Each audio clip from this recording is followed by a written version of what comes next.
The wind was a cruel, thin whisper across the desolate plains of planet Xylos. It carried the grit of dead, red rock and the sound of nothing else. It was a lonely sound, the sound of abandonment. On the edge of a forgotten, rusted spaceport, a small, hunched figure sat. This was Lyra. She was not human. Lyra belonged to the Cthar species, a race known across the galaxy for their strict, cold logic and obsession with efficiency. Her skin was a pale, dusty violet, and her large, black eyes reflected the empty gray sky. She wore a simple, patched tunic and clutched a small, tattered leather sack, which held everything she owned in the universe. Lyra was young, perhaps the equivalent of a human 8-year-old, but the sadness etched on her face made her look ancient. She had been sitting there for almost 2 full cycles of the planet's rotation, 2 cycles of paralyzing fear, 2 cycles of watching the sky. Suddenly, a massive shadow fell over her. It was accompanied by a deep, guttural roar that vibrated the very air. Lyra flinched and instinctively pressed herself closer to the cold, broken metal of a derelict cargo container. The source of the noise was a sleek, silver Cthar transport ship. The failsafe, it was accelerating rapidly, thrusting upwards with raw, brutal power. The ship was Lyra's family. It was her home, and it was leaving her. The Cthar valued strength, utility, and perfection above all else. To them, emotions were a weakness, and inefficiency was a sin. For Lyra, life had always been a series of silent, unforgiving judgments. Lyra had a subtle genetic deviation, a minor malfunction. Her sensory organs were weaker than the average Cthar, meaning she could not contribute effectively to the family's resource-gathering operations. She was slower, she got tired easily, and she needed more care than they were willing to give. Her father, a tall, imposing Cthar named Vex, had spoken the final words to her only 2 days ago. His voice had been devoid of feeling, as precise and sharp as metal. "Lyra, you are inefficient," he had stated. "You are a deficit, a burden on the collective resources of the family unit. We cannot sustain this liability. Your existence puts the failsafe at risk." He had placed her bag on the ground, turned, and walked away without looking back. A tear, warm and startlingly human, traced a path down Lyra's violet cheek. Her people did not cry. Cry was considered a catastrophic waste of biological fluid, but Lyra was an imperfect Cthar, and she wept quietly. The ship, the failsafe, was now just a bright, receding star in the sky, rapidly dissolving into the atmosphere. It was gone. Lyra was completely, undeniably alone. The silence returned, heavy and immense, pressing down on her small body. Lyra knew the statistics of planet Xylos. It was not a habitable world for long-term residency. The air was thin, the nights were freezing, and the water sources were toxic. The spaceport was only used by rough, transit ships for refueling or quick salvage. No one lived here, and no one cared. Her family had ensured her abandonment was absolute. They had cast her out to die, believing it was the most logical solution to their problem. She reached into her small bag and pulled out the single food ration block left. It was stale and crumbling, but it was all she had. She took a small, painful bite, the dry texture scraping her throat. Survival was a difficult, terrifying concept. As the long, gray shadows began to stretch across the ground, the sun, a distant, sickly yellow orb, started its slow descent. Lyra huddled deeper into the shelter of the broken container, trying to conserve the last of her body heat. Suddenly, a new sound cut through the silence. It wasn't the powerful, smooth roar of a Cthar vessel. This sound was rougher, a sputtering, uneven engine noise, closer to a heavy cough than a mighty thrust. Lyra lifted her head, her large eyes wide with sudden panic. She had been taught that any ship landing here would be crewed by merciless scrappers, opportunistic pirates, or worst of all, humans. The Cthar propaganda had painted humans as chaotic, sentimental, yet terrifyingly aggressive creatures, unpredictable and dangerous. She watched in horror as a battered, dull gray utility vessel, looking far too small for interstellar travel, made a clumsy, rattling descent. It wasn't sleek like Cthar ships. It looked like a patchwork of different parts, Held together by sheer willpower and stubbornness, it landed with a loud, jarring thud about 100 yards away, kicking up clouds of red dust. Lyra froze. Every instinct screamed at her to run, to hide, to disappear. A side hatch hissed open on the human ship, and a ramp extended slowly, almost reluctantly. Down the ramp walked a figure, tall but slightly stooped, wearing a thick, practical dirt-stained jumpsuit. He carried a heavy-duty toolkit and a large, empty fuel canister. He was unmistakably a human. The human stopped, stretching his arms high above his head with a loud, audible groan. He looked tired, dusty, and completely unremarkable. He took a deep breath of the thin air and then scanned the desolate area. Lyra held her breath, trying to be smaller than small. The human's gaze swept right past the broken container. Then it paused, and then it snapped back, his eyes, a soft, faded blue, fixed directly on the spot where Lyra was hiding. He hadn't missed her. For Lyra, this was the moment the logic of her abandonment would be justified by the violence of the scavenger. The moment the fear would become reality. The human simply lowered his arms, put down the fuel canister, and stood still. He didn't rush, he didn't shout, he didn't pull a weapon. He just stood there, looking at the small, frightened alien girl. A strange silence passed between them, a silence broken only by the cruel whisper of the wind. The air thickened with a suspense that was colder than the planet's atmosphere. Lyra's violet heart hammered against her ribs, a frantic, tiny drumbeat of pure terror.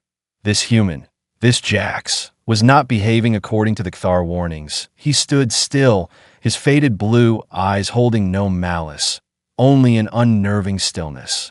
He was close enough for Lyra to see the fine lines etched around his eyes, the dust clinging to his thick, brown hair, and the faint scorch marks on his utility jumpsuit. This was not a military figure or a grand explorer. He looked like a weary laborer, but his stillness was more terrifying than any drawn weapon. Finally, Jax moved, not with speed or aggression, but with deliberate, almost painful slowness. He knelt, a gesture that brought his face closer to the ground. He kept his hands open, palms facing up, a universal sign of non-aggression. He then spoke, his voice a low, rough rumble, amplified slightly by the helmet comm system he wore. "Hey there," he said, the words simple and gentle in heavily accented galactic common. "You look cold and maybe a little lost." Lyra instinctively retracted her limbs, pulling herself into a tighter, smaller ball behind the wreckage. She let out a tiny, involuntary hiss, a defensive sound her species made when cornered. It was weak, pitiful, but it was all she had. Jax didn't flinch, he didn't laugh or get angry. His expression remained one of deep, troubled concern. He understood the hiss. He knew she was terrified. He glanced around the desolate, empty spaceport, confirming what he already suspected. She was alone. "Where's your ship, kid?" he asked, his voice softer now. "Did you get separated from your crew?" Lyra couldn't answer. Her throat was constricted, filled with the dust of the planet and the concrete memory of Vex cold. Leaving ship, to admit she was abandoned felt like confessing a crime, a failure that justified her death. Jax's eyes followed her upward gaze, finding the faint, rapidly dissipating plume of exhaust in the distant upper atmosphere. He connected the dots instantly. The deserted spaceport, the terrified alien child, the fresh sign of a powerful FTL jump, a cold knot tightened in his own chest, a familiar, human surge of protective fury against deliberate cruelty. He knew that plume didn't belong to a lost freighter. It belonged to a ship that left someone behind. Without warning, Jax reached into a pocket on his thigh and pulled out something small, bright, and wrapped in foil. Lyra flinched violently, expecting a stun grenade or a tracking device. He simply placed the foil-wrapped object gently on the dusty ground, about 10 feet from her hiding spot, and then slowly pushed a small, dented plastic canteen beside it. "It's just a protein bar," Jax explained, his voice low, almost a whisper. "Energy, it tastes like fake citrus, but it's safe, and water, clean water, you can't trust the taps on this rock." He then did the most unexpected thing of all. He backed away slowly, deliberately increasing the distance between them until he was near his own ship. The Wanderer. He turned his back to her, seeming to ignore her completely, and began methodically checking the connections on the fuel line, whistling a tuneless, off-key human melody under his breath. This was the profound moment of confusion for Lyra. The Kthar would never waste resources, not even a protein bar, on something deemed useless. They would use force, or simply ignore the liability until it ceased to exist. This human was not logical. He was expending effort and resources, food and caution. On her, she stared at the silver foil, her stomach cramping with hunger. But her fear held her captive. Is this a trap? She wondered, will he shock me if I touch it? The minutes dragged on, heavy and silent. Jax continued to work, never looking back, giving her space and time, the single greatest luxury a Kthar was never afforded. Finally, the hunger won, the drive for survival, the primal instinct that even the Kthar couldn't engineer out of her, pushed her forward. Lyra uncurled herself, a slow, agonizing process. Her limbs ached from the cold, and her knees cracked slightly. She crept towards the bar in the canteen, keeping her eyes fixed on Jax's broad, oblivious back. She snatched the bar quickly, her hands shaking, and retreated immediately back into the shadows. She fumbled with the wrapper, tearing it open with panicked urgency. The smell of the processed food was overwhelming, sweet, and unfamiliar. She took a ravenous bite, and the energy, though artificial, shot a small spark of warmth into her cold body. The water, clean and cool, washed away the metallic taste of dust and fear. It was the best thing she had ever tasted. Jax heard the faint, muffled sound of the foil crinkling. He paused his work, a subtle, almost invisible smile touching the corners of his mouth. He knew she was eating, and that was enough for now. He turned slowly, carrying a heavy wrench, and knelt again, maintaining a safe distance. "Good," he said simply. "I'm Jax, I'm just a hauler. And you?" Lyra hesitated, chewing slowly. Her tongue worked around the common language. "Allura," she whispered, the sound scratchy and unused. Jax nodded. "Nice to meet you, Lyra. That's a nice name." He waited, giving the name a moment to settle between them. "Did your ship break down?" The question was the trigger. Lyra took a shaky breath, the dam of fear and sadness finally breaking under the weight of this human's unexpected, reckless kindness. "No," she said, her voice barely audible. "They left my family. They said I'm a burden." Jax froze, the wrench lowering slowly to the ground. The raw, unadulterated shame and pain in her voice struck him with the force of a plasma bolt. This was not a mechanical failure. This was deliberate cruelty. And suddenly, the tired hauler in the dusty jumpsuit was infused with a hard, cold resolve. His blue eyes, which had held only concern moments ago, now hardened into something steely and dangerous. He looked not at Lyra, but toward the sky where her family's ship had vanished. "A burden," Jax repeated, the word laced with quiet, powerful disgust. "There's no such thing as a burden, Lyra. Only family that fails." Jax's anger was not loud or explosive. It was a quiet, contained force, like the energy core of a starship, powerful enough to vaporize anything in its path, but held perfectly still.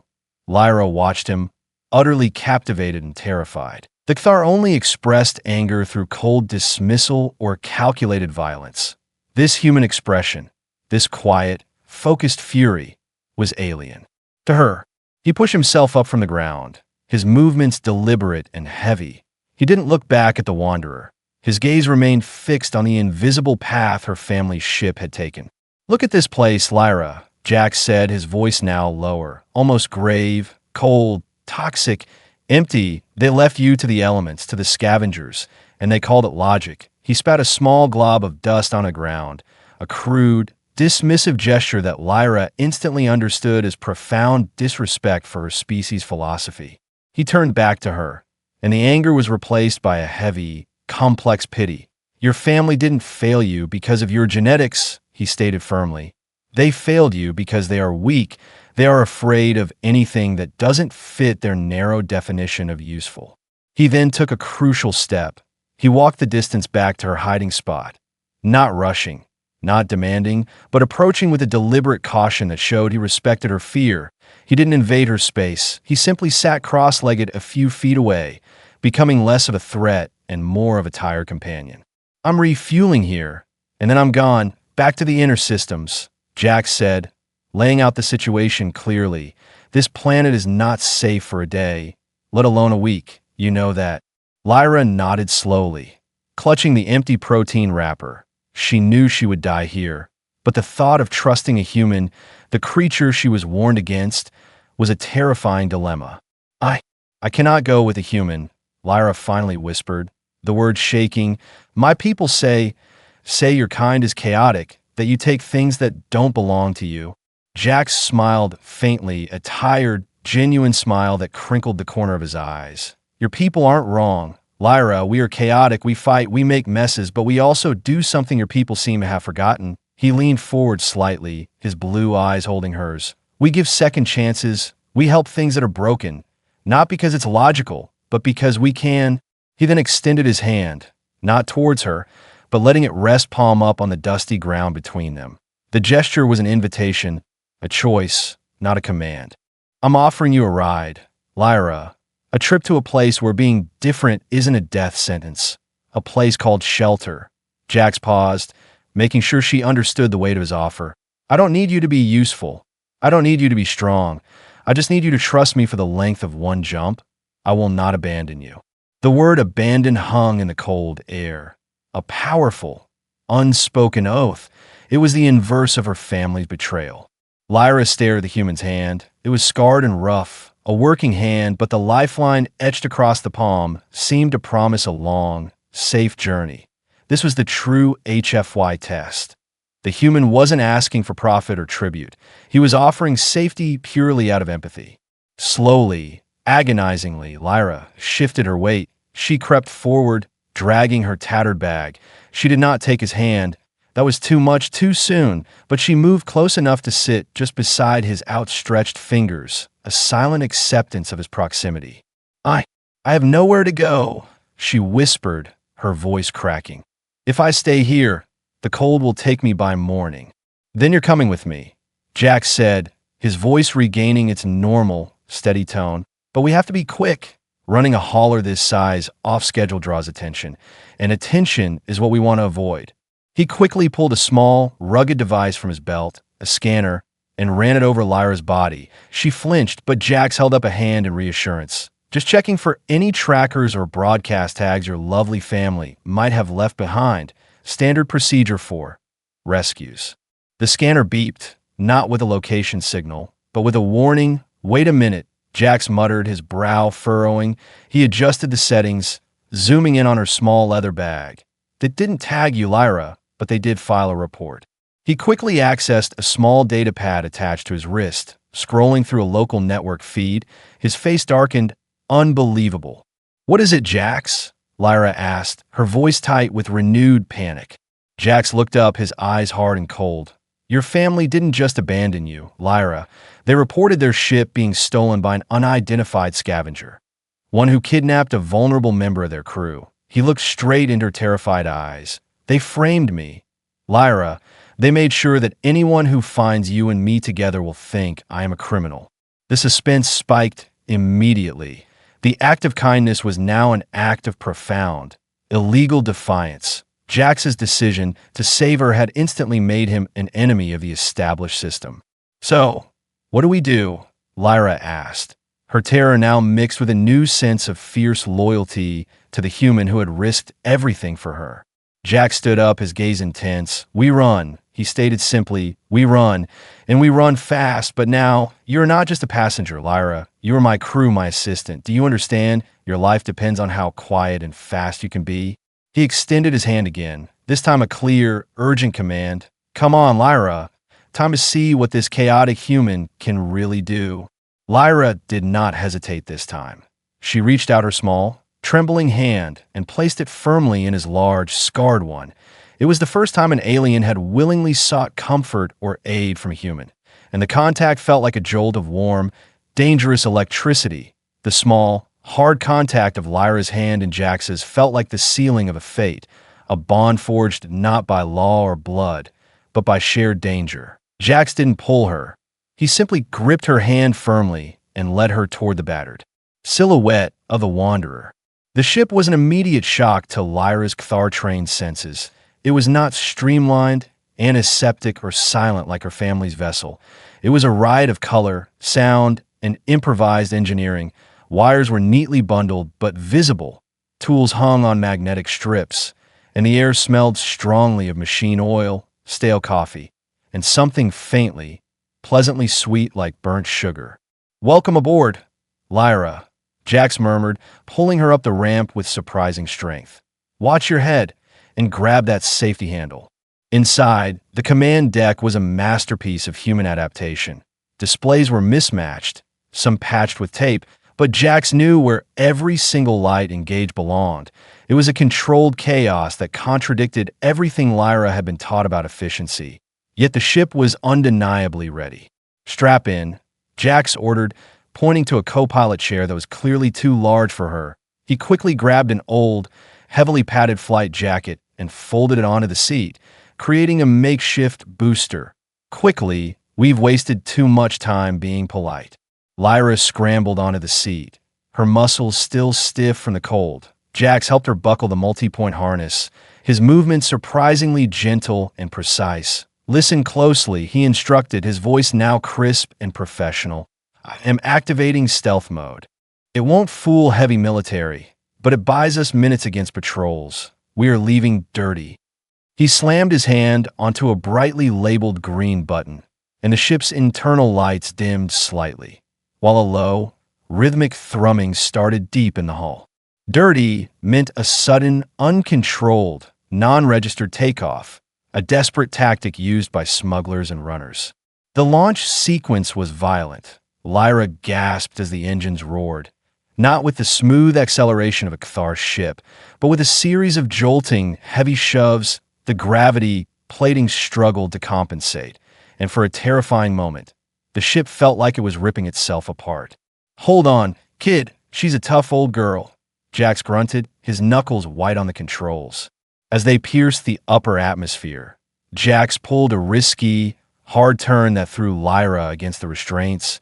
He was using the planet's magnetic interference to scramble their signature before they jumped, a move that required audacious confidence. "Jax, the scanner," Lyra suddenly whispered, pointing a trembling finger at a small, archaic sensor screen glowing red on the console. "A contact, high orbit, fast." Jax's face tightened. "That's them. I knew it, a species patrol, specifically the Interstellar Coalition." He typed furiously, his movements economical. They picked up the failsafe's distress beacon, the one that reported a kidnapping. The suspense soared. They were not just running from a family. They were running from the law, which had been perfectly manipulated by her cold-hearted parents. "They're too fast for us in open space, Lyra," Jax said, his voice dropping. "We have to jump now through the nearest available gate, even if it's unstable." Lyra had been taught that unstable jump gates were suicide, leading to dimensional tears or instant vaporization. But she saw the fierce determination in Jax's eyes. He was risking his life, his ship, and his livelihood for her. "Unstable gate coordinates locked," Jax announced, his hands hovering over the final activation controls. "Hold your breath. This is going to be rough." He slammed the activation button, and the window view exploded into a blinding, painful light. The ship was instantly enveloped in a vortex of dizzying colors and tearing geometric shapes. It was the terrifying, messy reality of uncontrolled hyperspace travel. Lyra screamed, not from fear of the tear, but from a sudden, sharp pain in her head. She instinctively put her hands to her temples. "Jax, my head. The vibrations, it hurts." Jax glanced at her, worry flashing across his face. "It's the jump harmonics, Lyra. They're messy. Just focus on the light."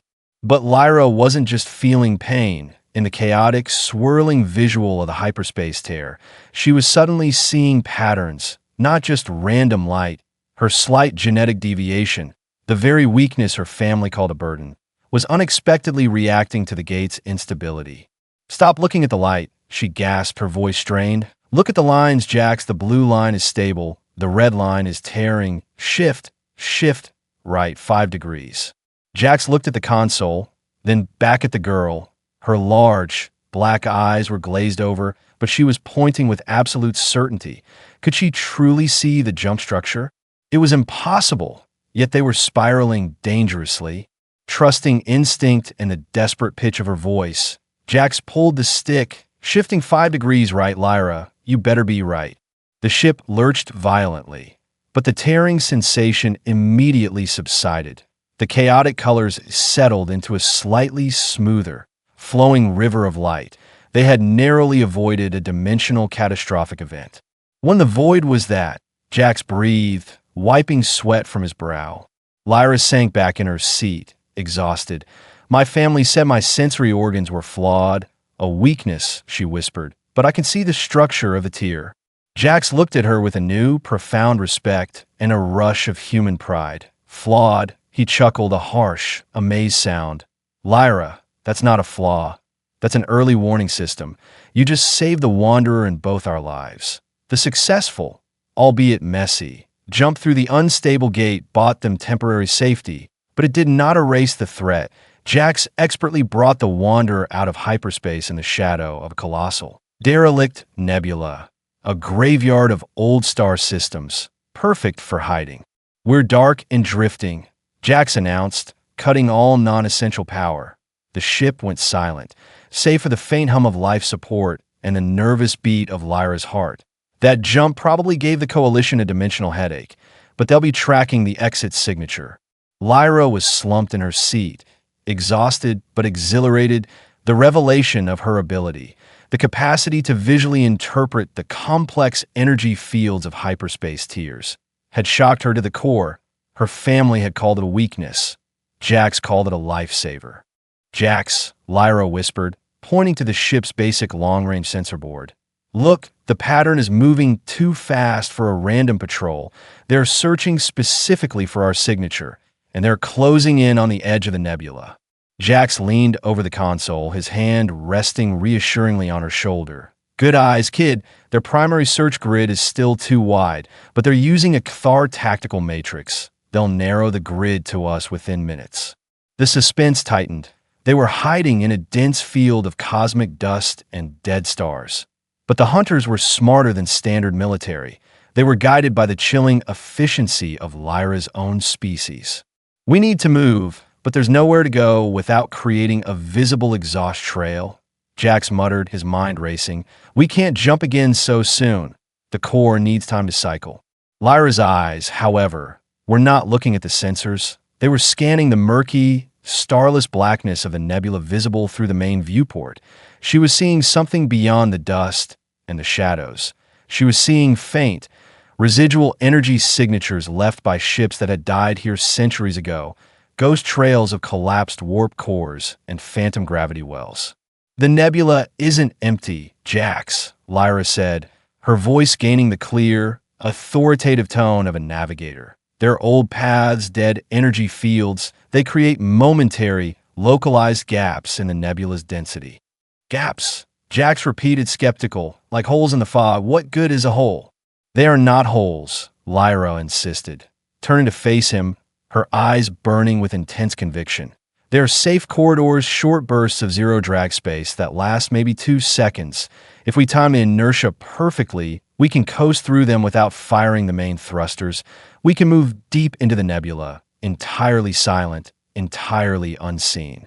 This was a profoundly dangerous plan. It required trusting the sensory input of an untested alien child over established navigation protocols. But Jax remembered the hyperspace tier. He remembered the certainty in her voice. Can you map them? Jax asked, his voice low and demanding, testing the limits of her newfound ability. I can, Lyra confirmed, grabbing a stylus and quickly sketching a complex, interlocking maze of flickering blue lines onto a blank datapad, a map that only she could read. They're shifting constantly. Jax, you have to trust my voice. There is no time for the sensors to confirm this.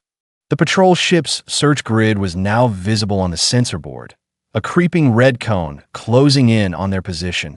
Time had run out for deliberation. All right, Lyra, you're the pilot, Jax said, strapping himself in and handing her the datapad. Your eyes are the radar. Call out the commands. I follow you. This was the ultimate human fuck yeah moment. The human was placing his absolute, unqualified faith in the rejected burden of an alien species. Start, Lyra commanded, her small hands gripping the edge of the console. A small, 3-second burn, 0.5 throttle now. Jax executed the delicate burn. The Wanderer crept forward, just enough momentum to drift. First corridor, Lyra yelled, watching the phantom blue lines flicker. Heading change, port 20 now, it closes in 3 seconds. Jax slammed the control stick. The ship jolted sideways, and for a terrifying moment, the thick cosmic dust around them seemed to vanish, replaced by a momentary, breathtaking clarity. They had slipped through the gap, completely silent. The chase became a tense, nerve-wracking ballet of precision and trust. Jax, the experienced hauler, relied entirely on the rapid-fire commands of the child beside him. Starboard 10. Hold now. Full stop. Wait for the rift. Minutes later, a sharp, metallic sound scraped against the Wanderer's hull. They had successfully drifted past a piece of space debris, but the sound was too loud, too close. They heard that, Jax hissed. We're too close to the surface of the sector. They're dropping a thermal blanket. A thermal blanket was a massive, heat-absorbing net designed to instantly capture any warm ship. The patrol was trying to suffocate them out of the nebula. No, Lyra cried out, her eyes widening. The blanket is overloading the dead trails. It's creating a large, temporary void behind that rock mass. She pointed desperately at a looming asteroid. We can use the void's negative momentum. Jax, full reverse thrusters, maximum burst. Drive us into the void. This was suicidal. It meant deliberately slamming their ship towards an asteroid and into a sudden vacuum, a move that could tear the hull apart. It's a trap, kid. It's going to crush us, Jax argued, his survival instincts screaming. It is our only chance. They won't look inside the crush zone, Lyra pleaded. Please, Jax, trust my eyes now. With a guttural roar, Jax engaged the full reverse thrusters. The Wanderer hurtled backwards toward the asteroid at the very last second before the inevitable collision. Lyra screamed, "Kill thrusters." Jax obeyed, shutting off the power entirely. The ship, now dead weight, plunged into the newly created spatial void. It was an instant of dizzying, sickening drop, a vacuum that neutralized every sensor, every heat signature. The thermal blanket passed harmlessly over their position. Missing the ship by mere meters, they had survived the near miss, not by superior weapons, but by trusting the sight of a girl deemed a burden. Jax breathed out a long, shaky sigh. We made it, Lyra. You're a genius. Lyra was shaking, but she looked at Jax, her eyes filled with newfound pride and fierce gratitude. You trusted me, she whispered. You chose chaos over logic. After the dangerous escape from the thermal blanket, Jax piloted the Wanderer on a calculated, silent course through 3 more non-sequential jump gates, using Lyra's sensory gifts to ensure stability each time. They were heading for the edge of the human-controlled sectors, to a place known only as the Crucible. The Crucible was not an official port or a gleaming Federation station. It was an immense, rotating space habitat built entirely from salvage, jury-rigged extensions, and sheer willpower. It floated in the dead zone between 3 major power blocks, a place where rules were flexible and questions were rarely asked. It was a haven for independent traders, refugees, and anyone who needed to disappear. This is it, Lyra, Jax said, as the massive, uneven structure slowly swam into view through the viewport. It looked like a brilliant, chaotic sculpture, lit by thousands of mismatched lights. The Crucible, it's noisy, it smells funny, and they don't care about your origin species, only your credits. Lyra was silent, simply staring. She saw ships of every known, and some unknown, make and model docking. Human stations were supposed to be organized, but this was a vibrant, messy display of survival, a stark contrast to the sterile order of the Cthar. Jax docked the Wanderer in a crowded, dimly lit bay, the process requiring 2 rough, verbal arguments with other dockmasters, an entirely foreign and bewildering experience for Lyra. Stay close, Jax commanded, pulling on a heavy, hooded cloak. And don't look scared. Confidence is the currency here. Stepping onto the crucible was an assault on Lyra's enhanced senses. The air was thick with 1,000 different aromas. Alien cooking, industrial lubricants, cheap synth ale, and human perspiration. Sounds overlapped in a roaring symphony of bartering, shouting, music, and mechanical repair. It was terrifying, yet exhilarating. Lyra clung tightly to Jax's hand, her eyes darting everywhere. She saw a six-legged reptile negotiating for engine coolant with a human woman who had neon pink hair. She saw a metallic, silent droid carrying drinks for a group of burly, laughing aliens. Everyone was different, yet everyone was interacting without fear, without the cold judgment of utility. "See that, Lyra," Jax whispered, leaning down. "That's true chaos, but there's a safety in it. No one here cares if you're a burden to your family. They only care if you're trying to cheat the system." Jax led her quickly through the packed thoroughfares, eventually arriving at a small, dimly lit office tucked behind a noisy spice market. The sign above the door simply read, "Safe Passage Registrar, P. Quinn." Inside, a small, tough-looking woman with kind eyes sat behind a desk cluttered with paperwork and ancient tech. "Jax, you idiot, you're 3 weeks late," she greeted him without looking up. "Quinn, I had complications," Jax replied, moving to block Lyra from Quinn's immediate view. "I need a discreet registry for a new co-pilot. No questions on origin, no species ID, just temporary residency and safety." Quinn finally looked up, her gaze bypassing Jax and settling instantly on Lyra. The sudden silence in the small room was the most potent suspense of all. Lyra shrank back, terrified of this new human's judgment. Quinn looked at Lyra's shy, violet skin, her fearful eyes, and the tattered Kthar tunic. Then, Quinn looked back at Jax, a question hanging heavy in the air. "She was abandoned, Quinn," Jax said quietly, cutting straight to the truth. "Her family left her on Xylos for being inefficient. I brought her here. I need her safe. I need a new life for her." Quinn simply nodded, the kindness in her eyes deepening. She didn't ask about the kidnapping report. She didn't ask about the Kthar species or the danger. She understood immediately. "Welcomes all who seek shelter. Lyra, you are safe here." The simple phrase, "You are safe here," hit Lyra harder than any laser blast. She felt a deep, unfamiliar warmth bloom in her chest. She was no longer a fugitive. She was a resident. Later, Jax found a small, cheap, but clean bunk room in the lower levels. He handed the access card to Lyra. "This is yours, Lyra. You can lock the door. You are free." Lyra took the card, her hand trembling. "What about you, Jax?" Jax smiled, a tired but relieved look. "I have to sell off my current cargo and pay Quinn. I'll be sleeping in the Wanderer's cockpit, but I'll be right outside. You're not alone." He then did something Lyra would never forget. He reached into his pocket and pulled out a worn, silver chain with a small, round metal disc hanging from it, a dog tag.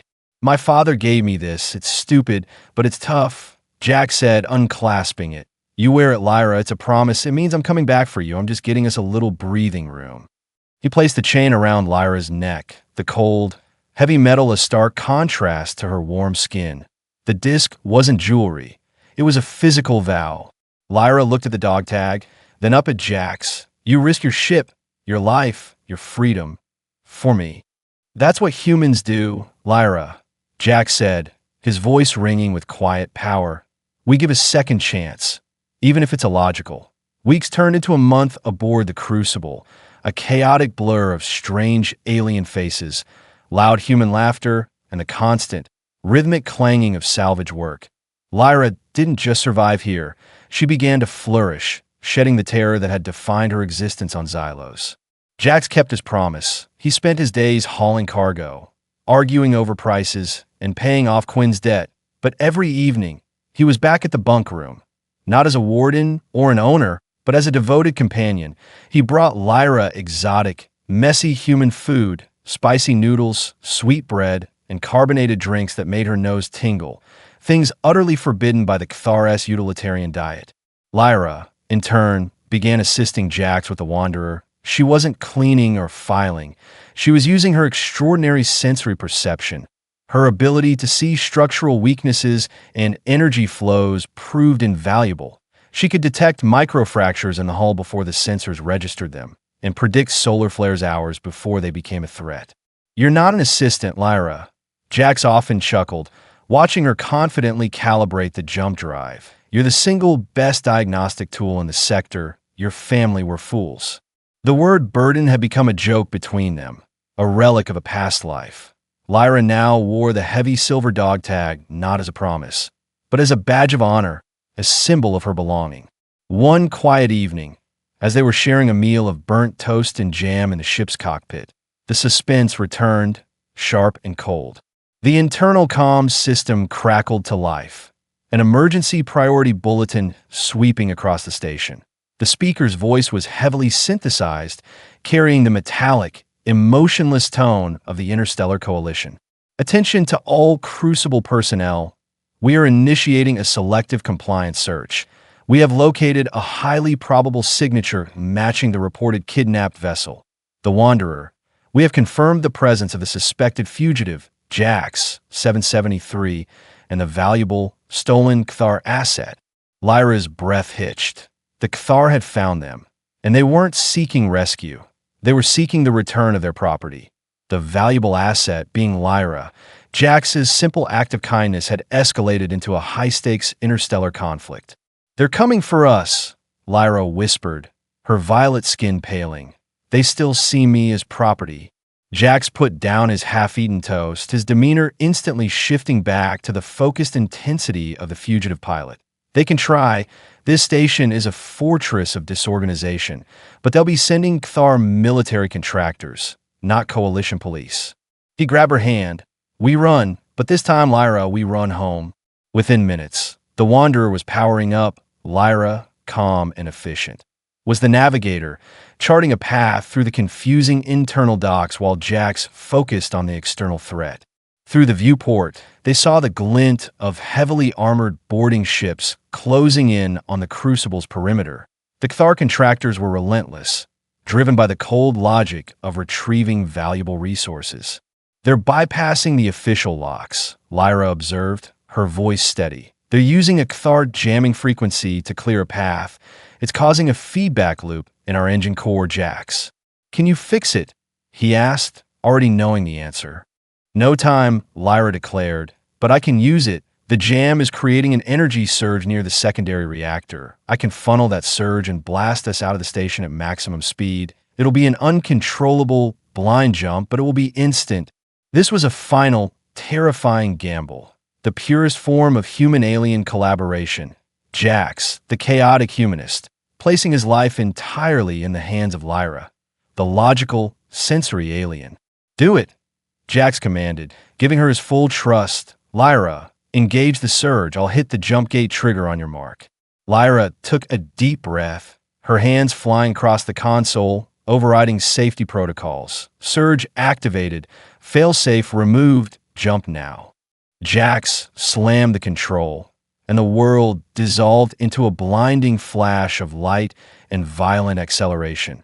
The Wanderer didn't just jump, it was flung across the cosmos, escaping the Crucible and the Kthar contractors by a mere fraction of a second. They emerged into a peaceful, empty sector far from any known patrol routes. Safe for the moment. The ship was battered, systems smoking, but they were alive. Jax looked at Lyra, who was breathing heavily, tears of relief and exhaustion in her eyes.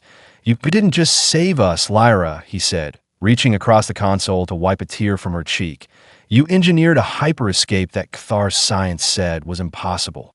Lyra smiled, a genuine, joyful, powerful smile. "I am useful, Jax." "No, Lyra," Jax corrected her, his voice heavy with emotion. "You are family." He pulled her into a fierce, protective hug, a messy, illogical, and profoundly human embrace.